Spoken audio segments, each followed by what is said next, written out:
대형 게임 회사가 내놓은 신작에 이용자들의 외면을 받으면서 국내 경제의 미래를 이끌 것이란 평가를 받았던 게임 산업이 위기를 맞았습니다. 이 장르가 시작되는 초기부터 지금까지 별로 변화가 없어요. 그러다 보니까 식상하다는 얘기가 당연히 나오죠. 확률을 게임 안에서 보여주게끔 하는 건 이미 권고사항으로 하고 있거든요. 하고는 있는데 아직도 여전히 유저들의 불만이 많기 때문에 게임을 서비스하는 플랫폼이 빠르게 변하고 새로운 게 등장을 하는데요. 이제 국내 게임 정책상 이런 새로운 서비스를 바로 하기에는 좀 여러 제약이 따르고 있습니다. 한국적인 스토리텔링을 게임 콘텐츠의 기반이랑 연결을 시켜서 어떤 독창적인 IP를 만들면 세계적인 게임을 만들 수도 있다고 생각을 하고 있고요. 새로운 플랫폼에 맞는 수익 모델을 갖다 개발을 해야지만이 현재 우리가 게임 산업을 갖다 지속시킬 수 있다. 게임, 어느새 우리나라의 정말 대표적인 사업이 됐습니다. 온 국민이 지금 게임에 쓰는 돈도 수십조 원이 되지만은 게임 회사들이 그 기업 가치만으로 어지간한 대기업보다 훨씬 큽니다. 그런데 이쪽도 어려운 점 생각해 볼 과제들이 많다고 합니다. 그 이슈와 대안, 이슈 더 이슈에서 같이 알아보겠습니다.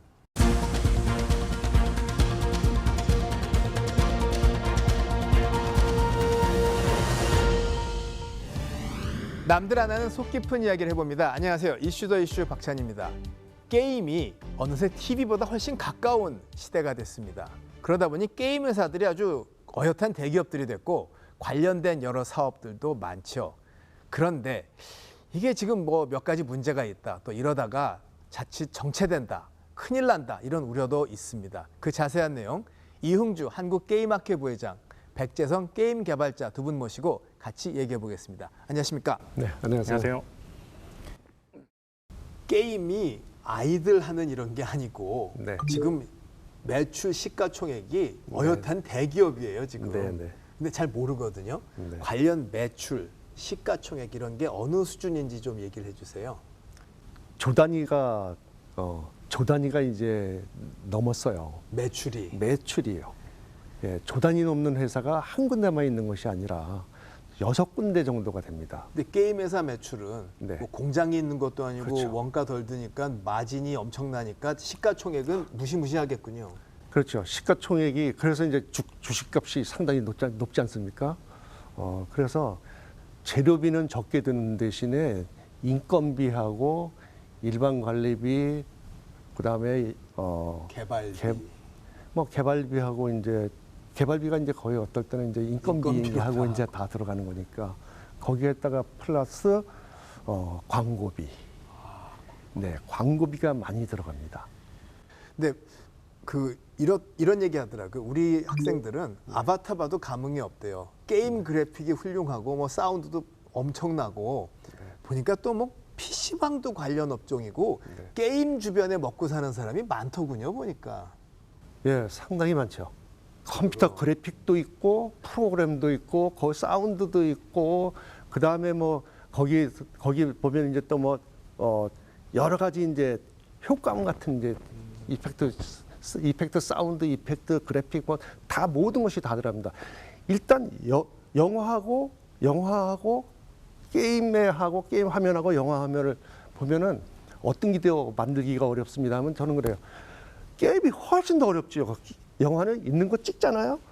게임은 다 만들어야 돼요. 근데 우리나라 게임의 위상이 뭐 절대적이었는데 과거에 비해서 좀 다르다. 예를 들어 그 투자나 신작 개발 같은데 지금 힘이 좀 떨어졌다는 얘기를 하는데 정말 그렇습니까? 제 생각엔 요새 이제 소위 말하는 그 리니지 라이크류 만드는 회사들의 경우 최근에 실적이 좀 많이 떨어졌고 매출도 많이 좀 줄어들었거든요. 그런 걸 보면은 기존에 그 회사들이 만들었던 방식이 이제 게이머들한테 좀 약간 불만으로 이제 작용을 해서 그렇게 이제 매출이 감소한 게 아니냐 그런 얘기가 나오고 있는 것 같습니다. 그 원인을 생각을 해본다면 제 생각에는 기존의 어떤 그런 과금 방식이나 플레이 방식이 그렇게 많이 달라지지 않았기 때문에 플레이어 입장에서는 좀 이제는 좀 질린다고 할까요? 그런 요소가 좀 있어서 좀 변화가 필요하지 않은가라는 생각은 들고 있습니다. 쉽게 말해 이제 다 뻔하다 뭐 이런 얘기인가요? 그런 측면이 있는 것 같습니다. 네. 네, 뻔하다, 식상하다 표현이 네. 과합니까? 아니면은 뭐 나름의 사연이 있는 맞는 얘기입니까? 맞는 얘기입니다. 그리고 이 게임 안에서 이제 RPG라는 것이 워낙에 그 장르가 시작되는 초기부터 지금까지 별로 변화가 없어요. 그러다 보니까 식상하다는 얘기가 당연히 나오죠. 국내 대표 게임 회사인 NC소프트는 지난해 상반기 신작 트릭스터 M을 선보였습니다. 하지만 만듦새는 허술했고 지나친 유료 결제, 이른바 현질 유도로 사용자의 외면을 받았습니다. 석 달 뒤 나온 야심작 블레이드 앤 소울 2마저 거울에 비춘 듯 똑같은 이유로 흥행에 실패하면서 지난해 실적은 기대 이하였습니다.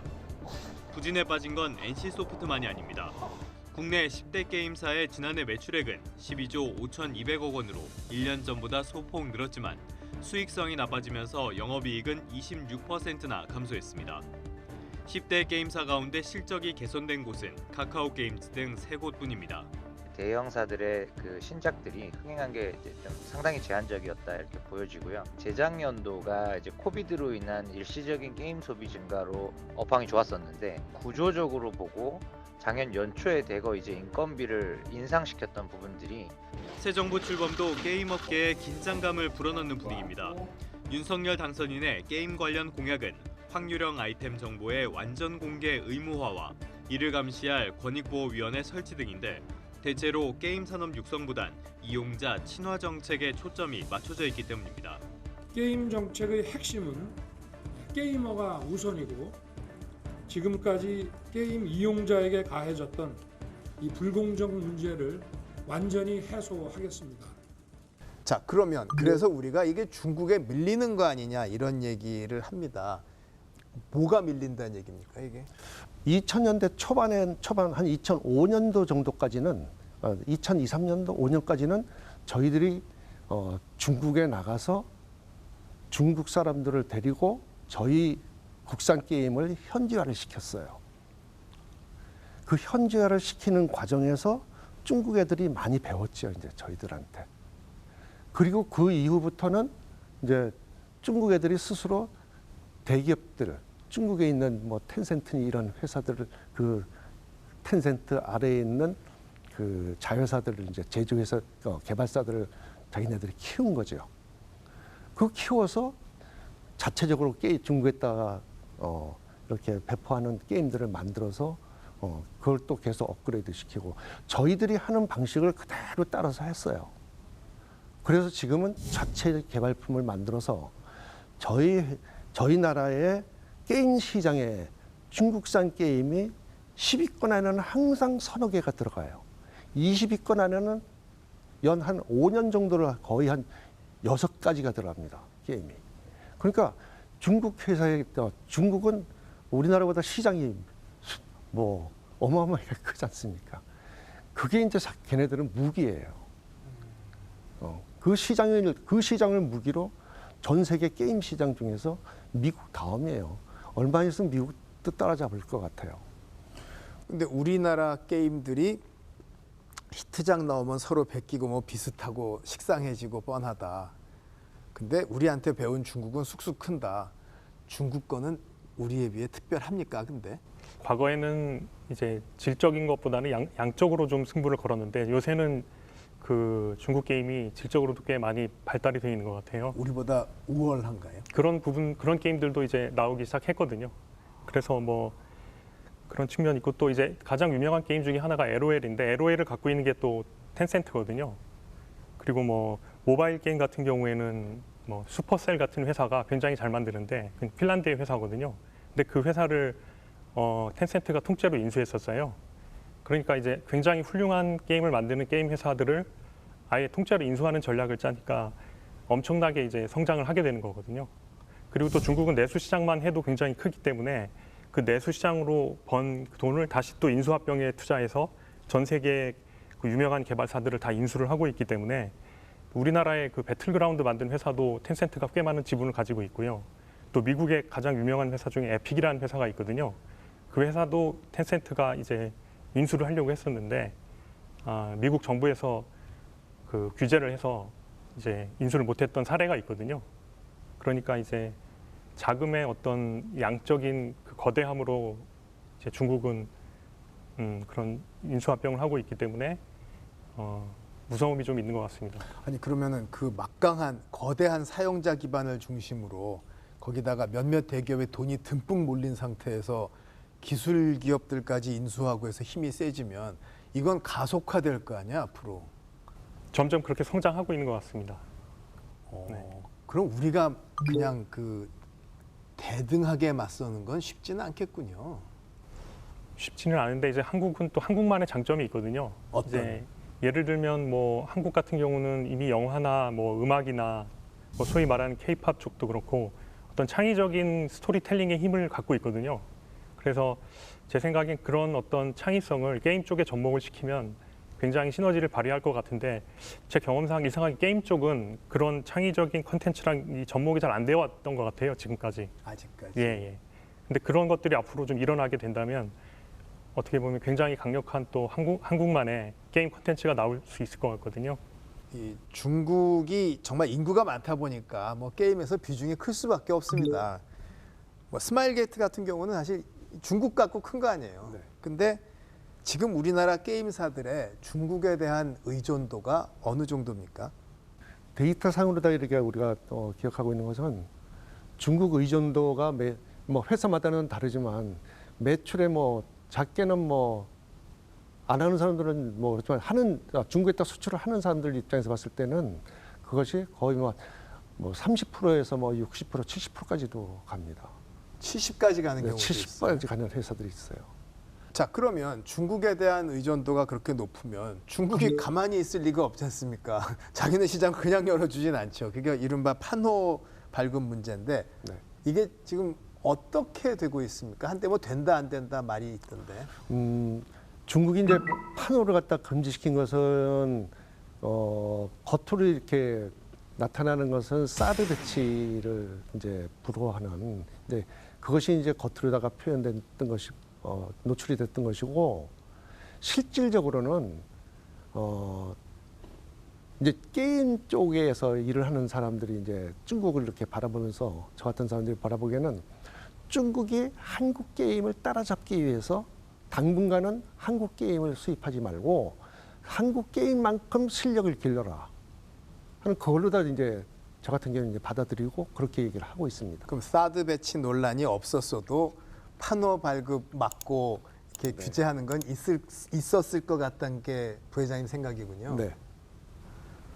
제 생각에는 이제 게임 개발자 입장에서는 중국이 게임 시장을 오픈해주면 가장 좋은 건데 그게 이제 정치적인 이슈가 있잖아요. 그렇기 때문에 어려움이 있는데요. 예를 들면 이제 애플 같은 경우는 애플 앱스토어가 중국 시장에 오픈돼 있거든요. 근데 구글은 구글 플레이가 막혀 있어요. 중국이 금지하고 있기 때문에. 그래서 제가 볼 때는 게임 시장도 중국이 어느 정도 지금 막고 있기 때문에 불리함이 있는데 사실 개발사 입장에서는 정치 이슈를 저희가 바꿀 방법은 없거든요. 그렇기 때문에 그런 거에 어떤 압박을 느끼기보다는 그냥 뭐 구글처럼 구글이 중국 시장이 막혔다고 해서 매출이 뭐 엄청 꺾인 건 아니거든요. 그렇기 때문에 개발사 입장에서는 그냥 좋은 게임을 열심히 만드는 게 방법이 아닐까 이런 생각을 하고 있거든요. 다만 이제 중국 게임의 어떤 현황을 보면 그들의 어떤 퀄리티도 굉장히 지금 높아져 있거든요. 그런 것을 보면서 저희도 좀 분발할 필요는 있는 것 같아요. 와, 중국이 그렇게까지 좀 위상을 확보하고 있다. 그럼 객관적으로 게임 하시는 세계에서는 왜 영화 아카데미 시상식처럼 혹은 다른 평가들도 있지 않습니까? 네네. 게임의 어떤 컨텐츠나 기술, 서비스 이런 것들에 대한 그 서로 인정하는 평가 이런 게 있습니까?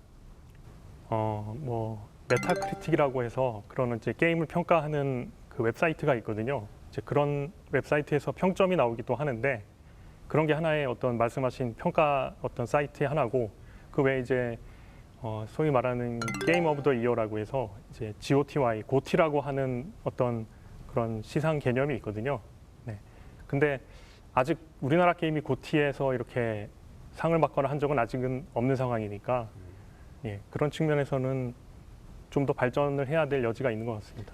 근데 우리가 게임이라고 얘기를 하지만 옛날 오락실에 아케이드 게임도 있었습니다. 네네. 그리고 이제 콘솔 하다가 PC 기반의 게임 있다, 모바일 있고 이게 지금 뭐 다양하잖아요. 또 그 안에도 뭐 싸우는 거 있고 뭐 여러 가지 있는데 좀 종합해서 업계의 흐름이 지금 어떤지 좀 가닥을 잡아주실 수 있을까요?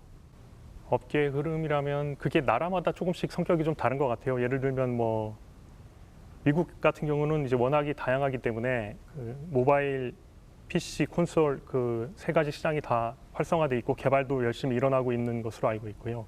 일본 같은 경우는 PC 시장은 그렇게 성장해 있진 않은데 대신에 이제 콘솔, 특히 플레이스테이션 쪽이 어떤 개발이나 이제 팬층이 굉장히 두터운 것으로 알고 있습니다. 한국의 경우는 이제 PC 시장이 역시 인기가 좀 많은 것 같고요. 모바일은 뭐 여전히 가장 큰 시장이고, 다만 한국은 이제 콘솔 시장은 이제 일본이나 미국에 비해서는 조금 유저층이 그렇게 많지는 않은 부분이 특징이 있는 것 같습니다. 그 비트코인 같은 가상 자산이 관심을 끌다 보니까 이 생각을 합니다. 게임에서 카드 결제 갖고 아이템 갖고 있고 이것도 사람들끼리 밖에서 사고 팔고 하는 게 이 암호화폐랑 똑같은 거 아니냐. 비슷한 얘기입니까? 아니면 제가 잘못 이해한 겁니까? 근데 이제 암호화폐 같은 경우는 비트코인이나 이더리움 같은 독자적인 생태계가 따로 있거든요. 그 크립토 커런시라는 그 블록체인 상의 그 시스템이 있는데 게임을 통해서 우리가 어떤 아이템을 살 때는 그 체인과 연결돼 있지는 않아요. 그렇기 때문에 보통 이제 게임사의 자체 뭐 어떤 코인마다 이름이 있거든요. 근데 그건 이제 그냥 게임 아이템이라고 봐야 되겠죠.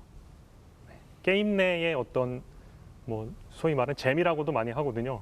게임마다 명칭이 다 다른데 그거는 그냥 일종의 게임 머니라고 보는 게 맞고, 그게 비트코인 같은 것과 연결되어 있지는 않기 때문에 가상화폐와 연결시키는 것은 조금 다른 부분이 있는 것 같습니다. 아직은 좀 다른 부분이 예. 있다. 그런데 이게 또 연결이 되는 얘기가 슬슬 나옵니다. 그 중에 이제 확률형 아이템 얘기를 건너서 그다음에 P2E까지 가면 더 비슷해진다고 하는데 하나씩 확률형 아이템 찾아보면 뭐 게임 동네에서는 어마어마한 이슈인데 이게 뭔지 왜 문제가 되는지 좀 알고 싶습니다.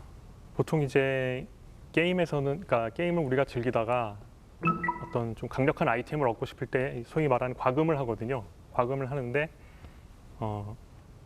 어떤 좋은 아이템을 내가 돈 주고 바로 이렇게 현금을 가지고 결제를 해서 사면 좋은데 그게 아니라 약간 뽑기 같이 확률적으로 그게 이제 획득이 되기 때문에 이제 플레이어 입장에서는 약간 불만을 느낄 수가 있죠.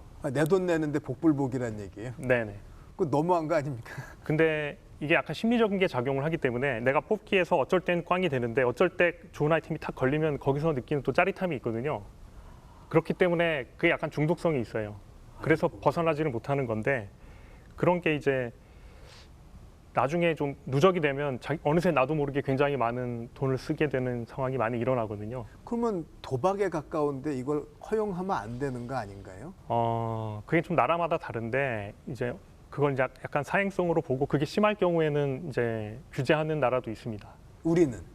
지금 한국 같은 경우는 확률형 아이템의 경우 뭐 게임에 따라서 조금씩 다르지만 그 확률을 게임 안에서 공개하게끔 하라는 그 게임물 관리위원회의 권고 사항이 있거든요. 그것 때문에 일부 게임들은 실제로 확률을 공개하기도 합니다. 근데 꽝 뽑은 사람들은 그 확률 안 믿을 것 같은데요. 그래서 지금 약간 논란이 있는 게요. 그 확률이 적혀는 있지만 그거 적어놔도 거기에 중독된 사람은 계속 이제 그걸 현질을 하거든요. 그러다 보니까 점점 요새 좀 불만 사항이 많아지고 있는 것 같습니다. 그럼 거기 더해서 또 P2E, 쉽게 말해서 게임 하면은 뭐 거기서 뭐 내가 뭐 포인트도 생기고 뭐 좀 번다. 이거는 또 왜 문제가 되고 있습니까? P2E 같은 경우는 이제 플레이 투 원이라고 해서 이제 게임 자체 재미보다도 오히려 게임을 하면서 내가 돈을 번다는 개념이 들어 있거든요. 지금처럼 게임하면 내 능력치가 올라가는 정도가 아니라 돈이 들어와요? 그렇죠. 실제로 돈을 벌는 구조로 되는데 그게 현재는 게임상에서는 불법이에요. 불법이기 때문에 이제 요새는 NFT라고 해서 그걸 이제 블록체인이랑 연결해서 블록체인 마켓에서 거래하게끔 하는 그런 시스템을 가진 게임들이 뭐 아직 주류는 아닌데요. 그냥 시도가 되고 있는 것 같습니다. 이 세상의 모든 게임이 사실은 재밌게 하는 부분은 괜찮은데 여기서 뭔가가 현금화되는 과정이 이제 불법이 되는 거지 않습니까, 사실은. 근데 왜냐하면 허가된 도박장은 현금화 해도 되는데 다른 데는 현금화를 못하게 하는 거거든요, 도박을 막기 위해서. 그러면 게임 회사가 코인을 만들어서 게임 안에서 뭐 P2E에서 번 돈이 요게 게임 회사의 코인이 된다. 그럼 요 코인이 현금화될 수 있으면 이거는 그 도박의 합법화가 되는 것 같습니다만 아닌가요? 지금 그 로블록스 같은 게임을 보시면 이제 요새는 메타버스라고도 많이 얘기를 하거든요. 이제 그런 로블록스의 경우에는 플레이어들이 그 안에서 아예 게임을 만들 수도 있어요. 특히 이제 요새는 10대들도 그 툴이 좀 굉장히 편하게 되어 있기 때문에 10대들도 거기서 게임을 만들 수가 있거든요. 그럼 그 안에서 게임 컨텐츠를 만들고 또는 게임 아이템을 만들어서 그 안에 이제 로벅스라는 자체 어떤 그 과금 시스템이 있는데 그게 이제 그건 이제 블록체인과는 상관이 없고 자체 게임 머니로 이제 달러랑 1대1로 연결이 돼 있거든요.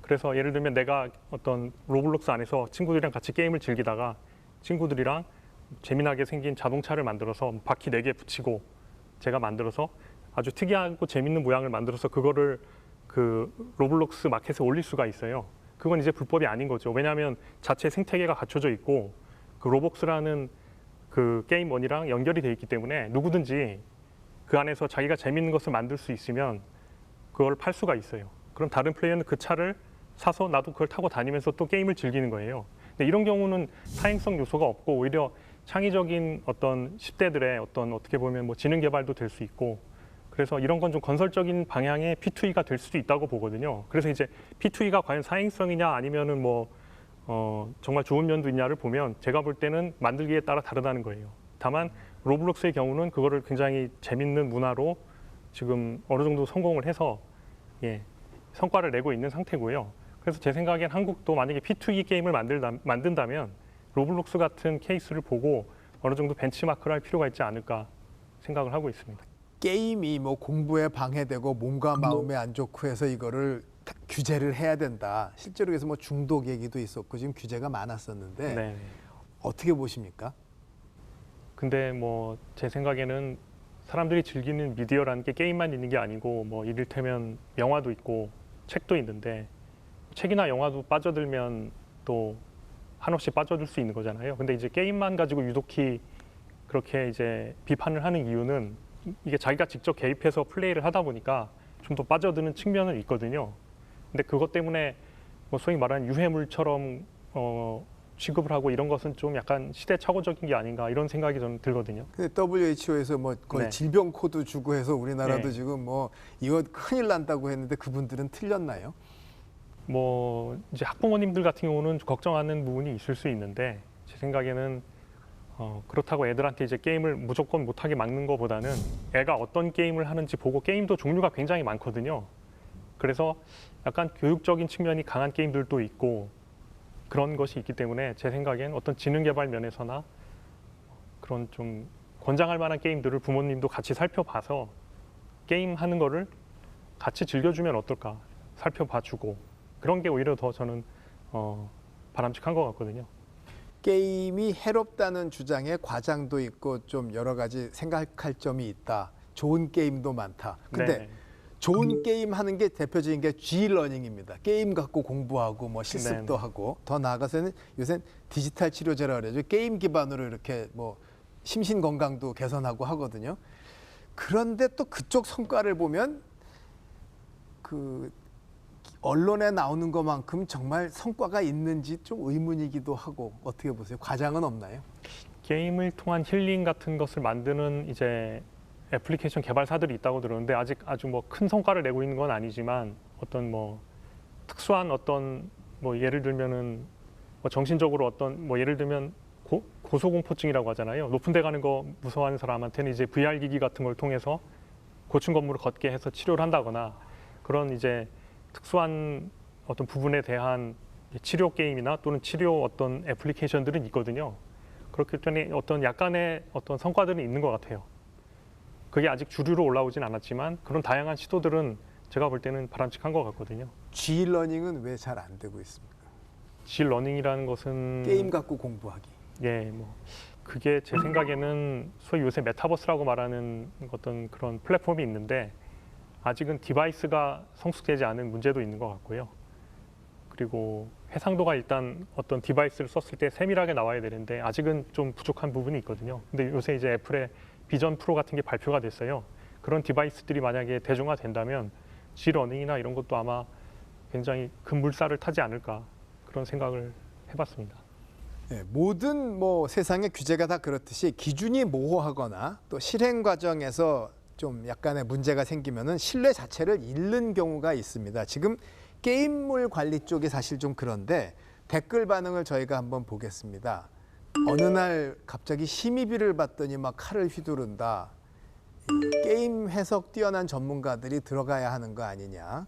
또 언젠가 터질 줄 알았다. 이게 뭐 관리할 시스템 자체도 필요 없다. 등급 분류 이거 좀 새로 기준이 생기면 좋겠다.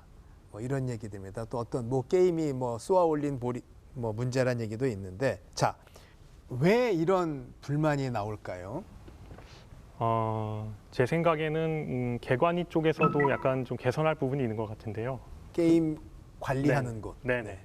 제 생각엔 제가 정리한 건 한 4가지 정도로 보고 있는데 첫째는 일단 운영이 좀 투명해져야 되지 않을까라는 생각이 들었어요. 최근에 이제 그 심사 시스템을 개발하는 과정에서 뭐 비위가 있다는 어떤 의혹이 제기됐던 이슈도 있었고요.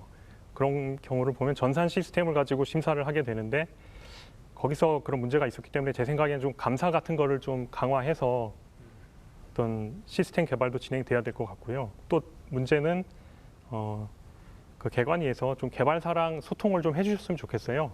그렇게 해서 좀 투명하게 운영을 해주시면 좋겠다라는 게 이제 첫 번째 좀 바람이고요. 두 번째는 이제 확률 아이템 같은 경우 아까 저희가 말씀드렸는데 좀 심한 확률 아이템 같은 경우는 개관위에서 조금 더 강하게 규제를 해야 되지 않을까라는 생각이 들어요. 지금도 이미 아까 말씀드렸던 확률을 게임 안에서 보여주게끔 하는 건 이미 권고사항으로 하고 있거든요. 하고는 있는데 아직도 여전히 유저들의 불만이 많기 때문에 그런 부분들은 조금 더 강력하게 규제를 해주셔야 될 것 같아요.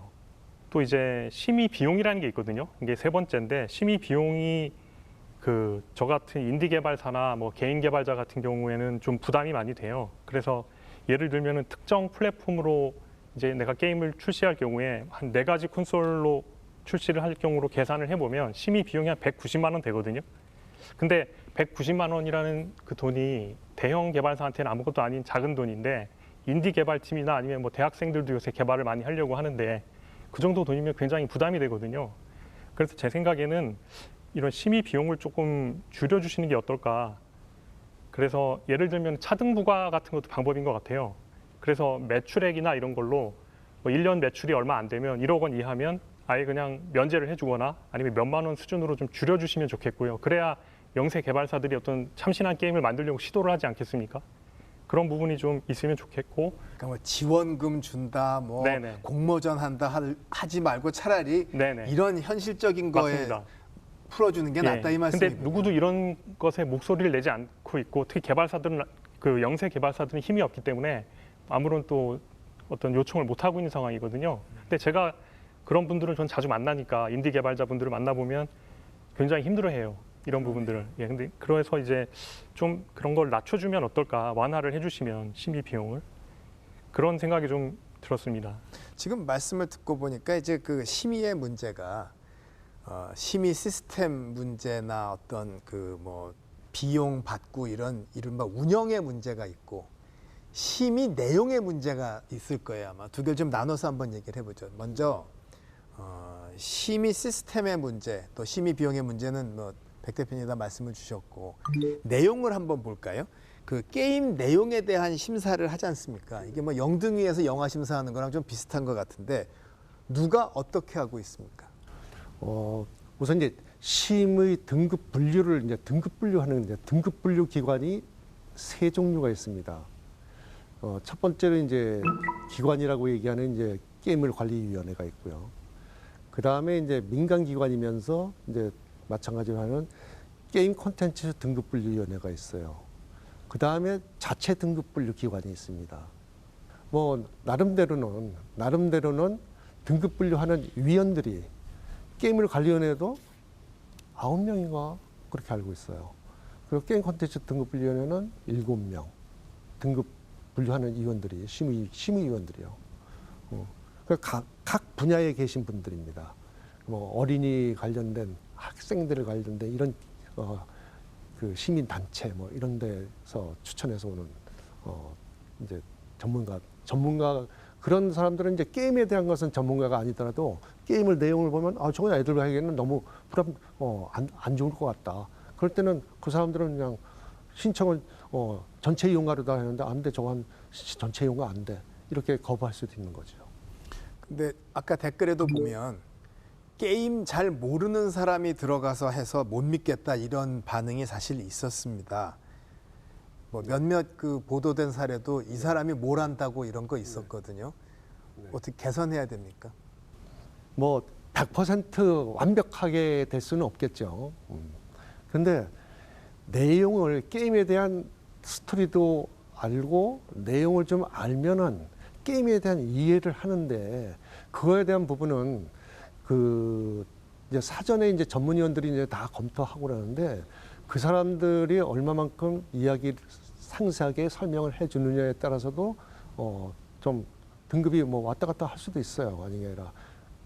그런데 대부분이 거기 있는 사람들이 봤을 때는 저거는 15세가 아니라 저거 안 되겠어 18세 이상으로 해야 되겠어. 그런 경우도 나오지요.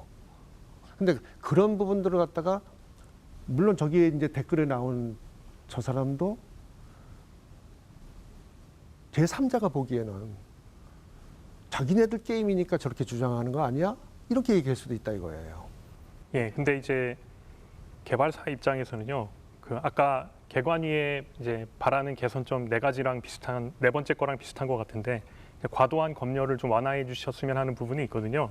그래서 최근에 블루아카이브 같은 경우에 그 원래 15세 이용가였는데 이제 개관위에서 그걸 성인 등급으로 상향시켰거든요. 그러면서 이제 플레이어들이랑 이제 개발사에서 좀 부담을 느끼는 일이 있었어요. 논란도 굉장히 많았고.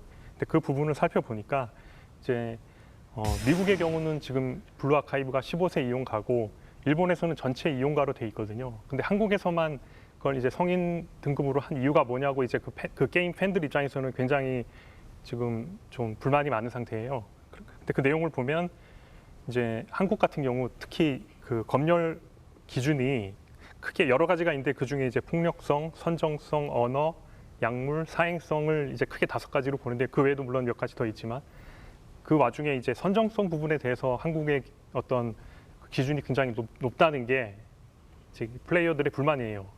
그러니까 예를 들면은 옛날에 우리나라도 이제 거리에서 여성들이 미니스커트 입고 다니면은 그걸 이제 단속했잖아요. 근데 게임에서는 아직도 그런 게 일어나고 있다는 거죠. 우리나라가 모든 컨텐츠에 대해서 네네. 선정성은 엄격하고 네. 폭력성은 관대한 예. 경향이 있죠. 과거부터 그거에 전쟁을 겪은 나라라서도 있고. 맞습니다. 근데 문제는 게임에 대해서만 그렇게 단속을 해야 되냐라는 게 이제 팬들의 좀 불만인 것 같습니다. 그리고 또 해외는 이런데 왜 한국만 해외 기준에 맞추지 못하냐 이런 의견도 있고 그리고 그럼 만약에 치마의 길이가 짧아야 되면 얼마나 짧아야 되냐 그런 기준이 도대체 뭐냐 그냥 뭐 일부 여성 커뮤니티에서 반발이 심해지면 그냥 개관위가 그쪽 편을 들어주는 거 아니냐 이런 이제 불만도 있거든요. 그러니까 이제 기준의 어떤 명확함 이런 것을 이제 게이머들은 원하고 있는 겁니다. 게임 쪽은 그러면 규제 기구 뭐 이런 등급 심의 어떤 뭐 제재 이런 것들에 대해서 기구가 어떻게 가는 게 합당하다고 보십니까? 어쨌든 합당의 기준이라는 것이 일단은 객관성이 있어야 되는데 그 객관성을 이제 세우고 그걸 지키기 위해서 지금 현재와 같이 9명의 등급 분류위원이라면 각 분야에 있는 사람들을 갖다가 이제 앉혀놓고선 그걸 심의를 하게 했는데 만약에 게임 전문가들이 왔다고 할 것 같으면요 그거에 또 반대되는 현상이 일어날 겁니다. 만약에 조금 선정성이라는 것이 이게 초등학교 애들한테는 좀 중학생들한테 좀 너무 과한 거 아니야? 학부모들이 들고 일어날 수 있다 이거예요. 그런 부분들이. 그럼 그거는 또 어느 쪽 손을 들어줘야 되느냐 이거죠. 그래서 각 분야에 계신 분들을 갖다가 전문 등급분류위원으로다가 추천을 받아서 운영을 하고 있는 겁니다. 제 생각에는 그러니까 게임을 관리하는 그 위원회가 정부에서 하느냐 아니면 민간에서 하느냐 이것도 물론 중요하지만 제 생각은 그 관리위원회에서 진행하는 과정에서 그 개발사들이나 플레이어들이랑 얼마큼 소통을 하는가가 중요하다고 저는 보거든요. 예, 그런 면에서 앞으로 좀 개선이 되기를 바라고 있습니다. 근데 사실은 게임 쪽에 지금 이제 심의를 얘기를 했지만 이쪽도 정부 지원금이 곳곳에 날아다니는데 정부 지원금 나눠주는 쪽에는 생각해 볼 점들이 없습니까? 그동안 제가 정부 지원 프로젝트 같은 걸 가끔 제가 해봤는데 제가 느낀 거는 그게 속된 말로 하면 약간 눈먼 돈이라고도 하거든요. 그 눈먼 돈이란 얘기는 정말 좋은 게임을 만들어서 힘들게 개발하고 있는 그런 회사들에게 이제 정부 지원금이 가는 게 아니라 그냥 적당히 게임 하나 만들고 있는데 이 돈 수급해야 되겠다. 그렇게 해서 일단 빨리 뭐 기획서 만들고 심사 통과해서 일단 돈부터 바꿔보자. 이런 또 기업들도 있거든요. 그런 것도 서류 잘 만들어주는 업체들도 네네. 있죠. 그래서 약간 이게 보여주기식 그런 식으로만 진행되는 것도 있는데 그런 게 개선될 필요는 있다고 보거든요. 그리고 이제 정부 지원 과제 같은 경우도 어려운 게 굉장히 많은 문서화를 요구해요. 정부가. 그렇기 때문에 개발사 입장에서는 개발이 아니라 문서 쓰는데 시간을 다 보내거든요. 그런 또 문제가 있어서 제 생각에는 정부 기관이 그 게임을 이제 그 심사하실 때 그 문서의 양만 가지고 그 판단하기보다는 실제 그 게임의 시스템이 어떤가 이런 걸 직접적으로 판단하고 오히려 문서는 좀 간소화해 주시는 게 실제 개발자에겐 도움이 되거든요. 그래서 그 부분에 있어서는 좀 실질적인 변화가 있었으면 좋겠습니다. 네, 우리나라 게임 산업 발전을 위해 노력하는 분들이 사실 많습니다. 그래서 오늘 나와주신 두 분 이외에 또 관계자 한 분을 연결해서 좀 더 나은 게임 산업을 위한 의견을 한번 들어보겠습니다. 자, 나와 계시죠? 안녕하세요. 경기콘텐츠진흥원에서 게임 산업을 담당하고 있는 미래산업본부장 김상진입니다. 네, 콘텐츠진흥원 계신데 콘진원 입장에서 게임 산업의 과제 어떻게 보고 계십니까? 현재 게임 산업의 가장 큰 문제는 게임 대기업과 중소기업의 매출 양극화라고 생각합니다. 21년도 저희 경기도 기준으로 콘텐츠 산업 통계조사 내용을 따르면 2020년 8.3조 원 경기도 게임 매출의 91%인 7.5조가 100억 이상의 매출 업체에서 발생했습니다. 종사자 기준으로 봤을 때에도 매출액의 86%인 7.2조가 50인 이상 규모 사업체에서 발생했습니다. 즉 게임 산업의 매출 대부분은 큰 규모의 사업체에서 발생했다고 보시면 됩니다. 저희 경기콘텐츠진흥원에서는 양극화 현상을 해소하기 위해서 창업과 스타트업 육성을 위해서 많은 노력을 기울이고 있습니다. 그 중에 대중소 협력 사업은 중대형 게임 기업이 소형 게임 기업 및 인디 개발자와 상생할 수 있도록 지원해주는 사업으로 중대형 기업은 사회공헌 활동 및 컨설팅 지원 등을 저희 진흥원은 이에 필요한 운영 지원을 하는 사업입니다. 지원을 받는 소형 게임 기업이나 인디 게임 개발자분들은 중대기업의 인프라와 저희 진흥원의 지원을 통해 중대형 기업으로 성장하셨을 때 다시 이를 환원하는 그런 선순환 구조의 사업이라고 보시면 될 것 같습니다. 게임 산업 관련법이 개정이 됐는데 이 과정에서 게임사들이 게임물 이용자들의 목소리가 반영되는 이용자위원회를 좀 뒀으면 좋겠다 이렇게 얘기를 했어요. 자, 이게 어떤 의미인지 또 어떻게 하면 이런 목소리를 담아갈 수 있을지 한번 말씀해 주시겠습니까? 최근 소비자들은 집단 행동을 통해서 권익 침해에 대해 적극적으로 대응하는 사례가 많습니다. 이슈가 먼저 피해를 보기 전 기업 스스로를 투명하게 관리 감독할 수 있는 시스템 구축하는 것이 산업적인 측면에서 소비자 권익을 보호하는 방법 중에 하나라고 생각이 됩니다. ESG 경영은 최근 다양한 산업 분야에서 큰 화두였고 게임에서도 마찬가지입니다. 이용자 권익 보호는 ESG 경영의 대표적인 요소입니다. 지난 7월부터 유수의 게임사들이 펄어비스, NC소프트, 넷마블, 카카오게임즈 등등 차례로 ESG 보고서를 내면서 이용자 권익 보호 등 사회적 책임에 대한 입장을 밝히고 관련 조직들을 개편하는 움직임을 보이고 있습니다. 개발사의 자유 규제를 통해서 소비자 입장에서 신규 콘텐츠가 시장에서 어떻게 받아들일지 사전을 검토한 후 출시하거나 업데이트한다면 이용자 권익에 점차 확대할 수 있을 것이라고 생각이 됩니다. 그 e스포츠도 굉장히 중요한 부분의 하나인데 최근에 국내 e스포츠 시장에 사우디아라비아 또 아랍에미레이트 이런 데서 지금 투자를 하겠다고 합니다. 무슨 얘기인지 좀 설명해 주시겠어요? 네, 사우디아라비아가 신성장 동력을 게임에서 찾는다는 비전으로 약 10조 원 투자 계획을 최근 발표했습니다. 무함마드 빈 살만 왕세자가 게임 e스포츠 분야에 투자에 적극적이라고 알고 있습니다. 국내 게임 업계는 중동 시장과 접점을 넓혀가고 있는 모양입니다. e스포츠를 게임사의 중요한 마케팅 수단으로 본다면 최근 국내 e스포츠 시장에 중동에서의 투자가 적극적으로 이루어졌다고 평가할 수 있겠습니다.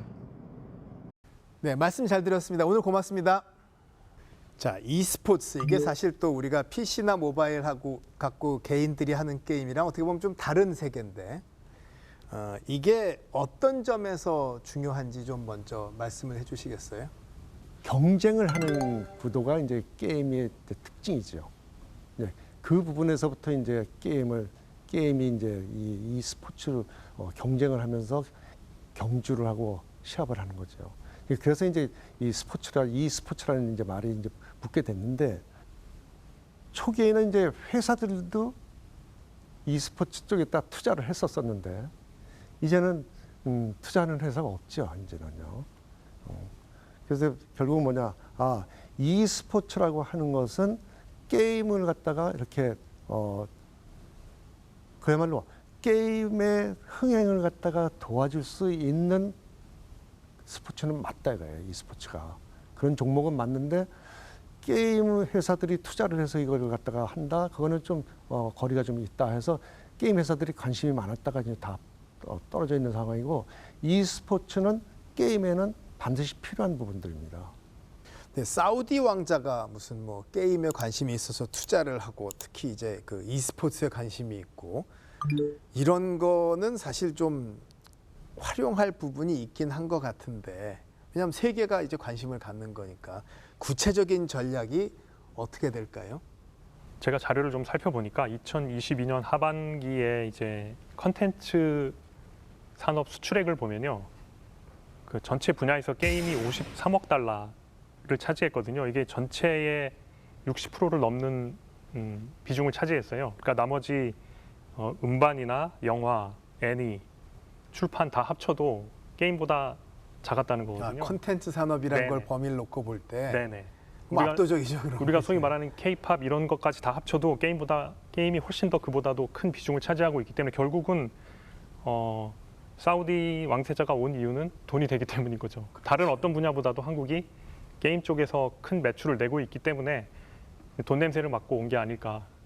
그렇기 때문에 제 생각은 한국의 투자자분들도 그 왕세자처럼 좀 더 통 크게 투자를 해서 그 통 큰 투자를 요즘 중국이 등치로 밀고 들어오는데 그 참 뭐 거꾸로 생각하면 중국 돈도 쓰고 중동 돈도 쓰고 하면은 내 게임만 좋으면은 세계가 다 내 돈 아닌가요?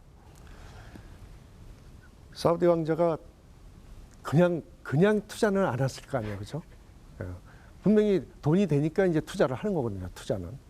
근데 왜 다른 나라에는 안 하고 꼭 한국에다가 하느냐? 한국 개발회사가 돈도 필요하지만 일본이나 미국보다는 한국이 훨씬 더 좀 뭐 활력이 있다랄까 개발자들이 게임 개발을 하는데 시간이 많이 걸리거든요. 그 시간이 제일 적게 걸리는 나라가 한국이에요. 게임 만드는데. 그래도 전 세계에서 알아주는 게임들을 만들고 있거든요. 그래서 뭐 게임 잘 만드는 회사 선진국들 뭐 있지만 그 중에서도 한국이 가장 적합하다. 자, 이게 결국은 게임 이게 뭐 일반인보다 생각보다 정말 크고 중요한 사업이 됐는데 우리나라 게임이 더 건강하고 또 세상의 보탬이 되는 이런 산업이 되기 위해서 꼭 당부하실 말씀을 좀 한마디씩 부탁드립니다.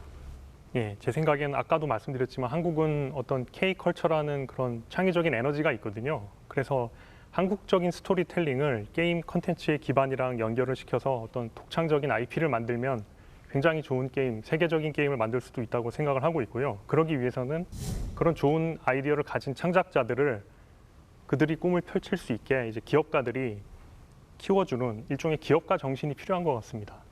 그런 걸 통해서 이제 게임과 관련된 각 종사자들 간의 협력이 필요한 것 같고요. 그리고 정부와 투자 업계들이 특히 이제 인디 개발사들을 위한 그런 좋은 정책들을 만들어 주셨으면 좋겠습니다. 저는 이제 그 정부 쪽 그쪽보다도 게임 산업에 종사하는 사람들이 현재 만족하지 말고 그야말로 이제는 필요한 게 이제 새로운 게임 플랫폼이 만들어져야 되는 것이고 또 새로운 플랫폼에 맞는 수익 모델을 갖다가 개발을 해야지만이 현재 우리가 게임 산업을 갖다가 지속시킬 수 있다. 그렇지 않을 것 같으면은 결국은 머지않아 중국에 뭐 예속되지 않을까 하는 그런 두려움까지도 있습니다. 예, 우리가 TV 보는 시간보다 게임 화면 보는 시간이 더 많고 방송 자막이나 화면 처리 보면은 게임의 문법을 따라하는 경우도 많습니다. 오히려 돈은 훨씬 더 많이 움직이는 그런 판이 됐는데요. 몇 시 넘어선 게임 못한다 이런 유치한 논란을 할 때가 지금 아닙니다. 미래를 만드는 산업으로서의 게임, 정말 그 가치를 생각해 볼 기회였네요. 지금까지 이흥주 한국게임학회 부회장, 백재성 게임 개발자 모시고 함께했습니다. 대단히 고맙습니다.